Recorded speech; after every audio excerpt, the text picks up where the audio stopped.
late 1950s and early 60s, the Cold War between the Soviet Union and the United States took an ominous turn which shocked the American people. Wait a minute. They put a satellite in orbit around the Earth? I think I said something like, golly gee, son of a gun. I didn't really say it that way, but similar. A group of us actually climbed to the top railings of the test stands and watched Sputnik go over as a white dot going across the sky like a meteor. And of course, all it was doing was going beep, beep, beep, beep. But hey, they put it up there, you know. The new strategic high ground was space. And the Russians continued to chalk up an impressive list of firsts. They had launched the first man, Yuri Gagarin. They had launched the first lady, and they were really in all areas way ahead of us. We choose to go to the moon in this decade and do the other things, not because they are easy, but because they are hard.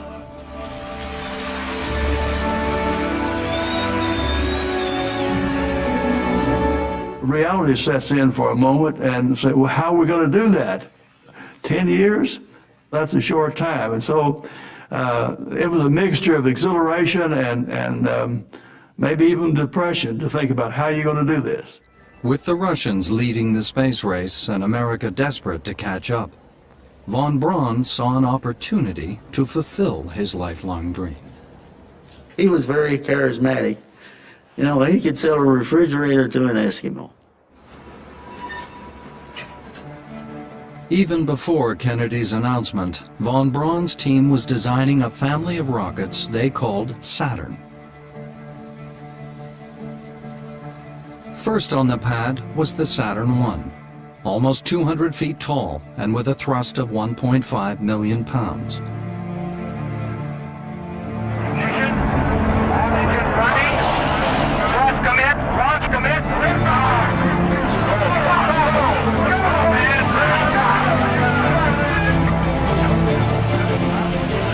The Saturn I successfully demonstrated the key technique, which would be vital in building a much larger moon rocket. This was the concept of staging, in effect stacking multiple rockets one on top of the other. If you tried to go to orbit with all one stage, the amount of fuel and the size of the engines required would have to push the entire weight of that first stage to that full velocity. I learned that through analysis that the best way to do it was to get to orbit using multiple stages. So that the first stage would give you a certain amount of what they call delta V, change in velocity from 0 to a certain speed, and then you would drop off that whole stage, all of its tanks, all of its engines, and all the weight associated with it, so the second stage had much less mass to push. But to go beyond Earth's orbit would require more than 2 stages. And when you do the calculations, the most efficient way to build a moon rocket, one to get to the moon, turned out to be a 3-stage vehicle. On paper, the 3-stage concept looked like this. Stage 1 would have a cluster of 5 engines, the likes of which had never been built before, called the F1. On liftoff, each one would need to burn almost 3 tons of fuel a second, just to lift the enormous rocket off the pad. Stage 2 would also cluster 5 engines, the smaller J2. The third stage would use a single J2 engine, which would have to fire more than once, to place the elements of the Apollo spacecraft first into Earth's orbit and then on a course to the moon. When assembled, it would be the largest flying machine the world had ever seen.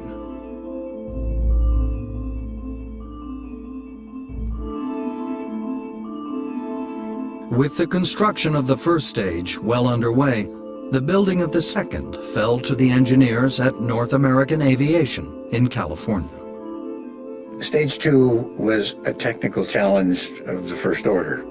We had some unique manufacturing problems, we had interesting design problems. The main headache for the Stage 2 team was that the Apollo spacecraft, The command and lunar modules sitting on top of the Saturn V kept getting heavier as their designs evolved. That inevitably meant that the rocket below them had to be made lighter. A radical solution was needed to shed weight from the second stage. Normally, two separate tanks stored the liquid oxygen and liquid hydrogen fuels, with a temperature difference between them of over 120 degrees Fahrenheit. At both ends of each tank was a strong, relatively heavy, dome-shaped bulkhead. The stage would now have only one tank, and the fuels would be separated by just one divider, known as the common bulkhead. This arrangement had a double benefit. It got rid of one of the heavy bulkheads, and it reduced the overall length of the stage. But it also meant that two liquids at vastly different temperatures were right next to each other. We insulated the liquid hydrogen tank in the early days with a honeycomb insulation. We put it on in big vacuum chambers, and we sucked the honeycomb down onto the metal, pulled it tight, and let the adhesive set. But all through the early stages, we had problems with the honeycomb insulation popping off the vessel.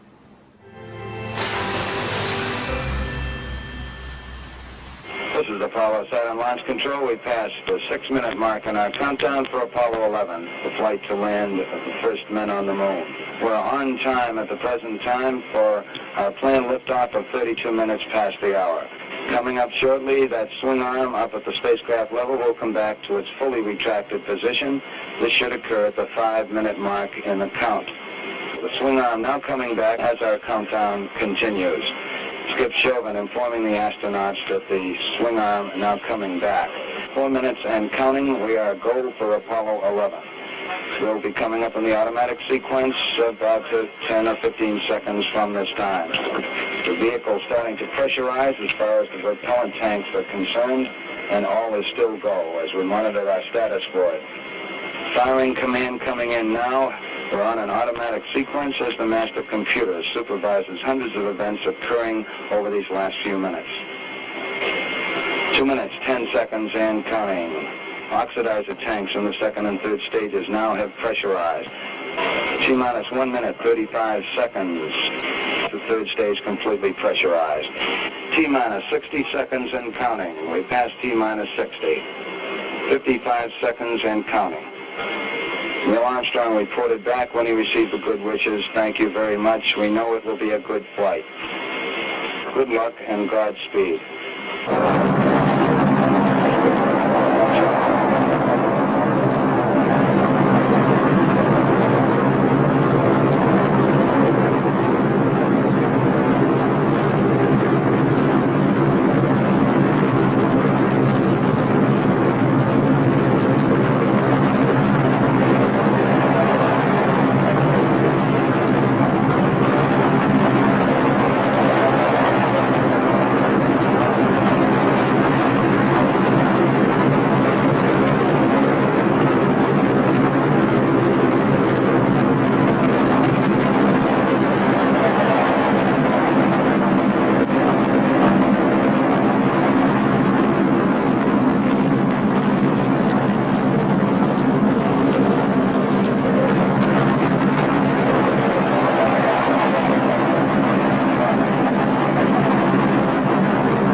Apollo 11 Houston, sure to us that we're seeing a view from outside plus a little of the inside. It appears you've taken the camera away from the left window. Now over. That's correct. We're moving it back and reconfiguring for interior lighting. Roger.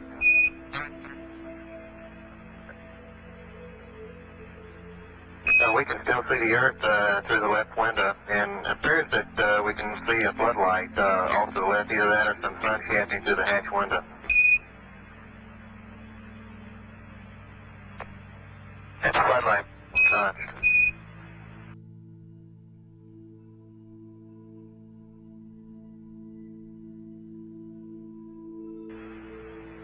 Now we're coming in. Can't quite make out who that is.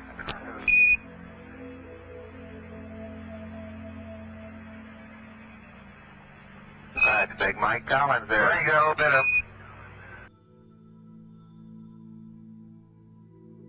Hello there, sports friends. You got a little bit of me, but Neil's in the center couch and Buzz is doing the camera work this time.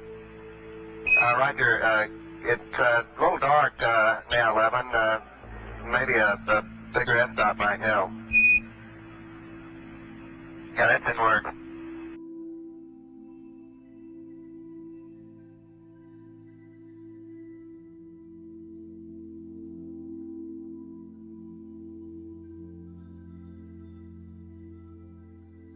Now where I sleep is down underneath this couch. Houston, Roger. Slowly sinking into the sack there.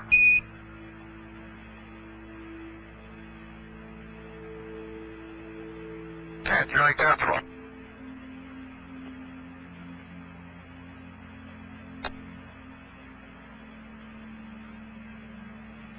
Forgot to give Buzz his flashlight back.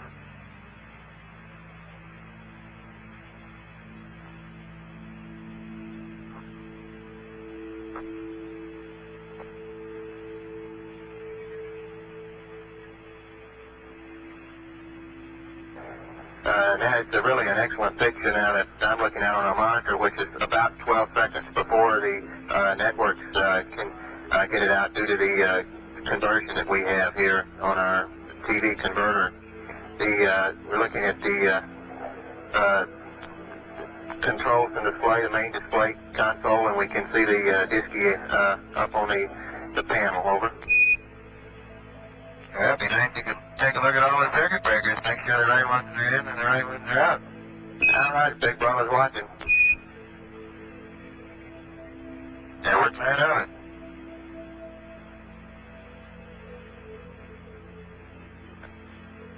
Hey guys, you've been doing a good job of watching this, John. I appreciate it. Spacecraft's been beautiful, 11. With really no complaints at all. Things are really great.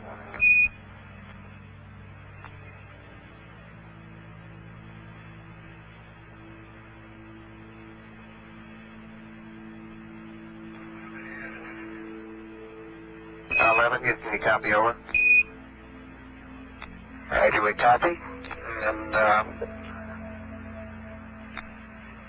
yes, we pan back out to the distance at which we see the Earth, Apollo 11 signing on. What's your favorite idea? Mine is being creative.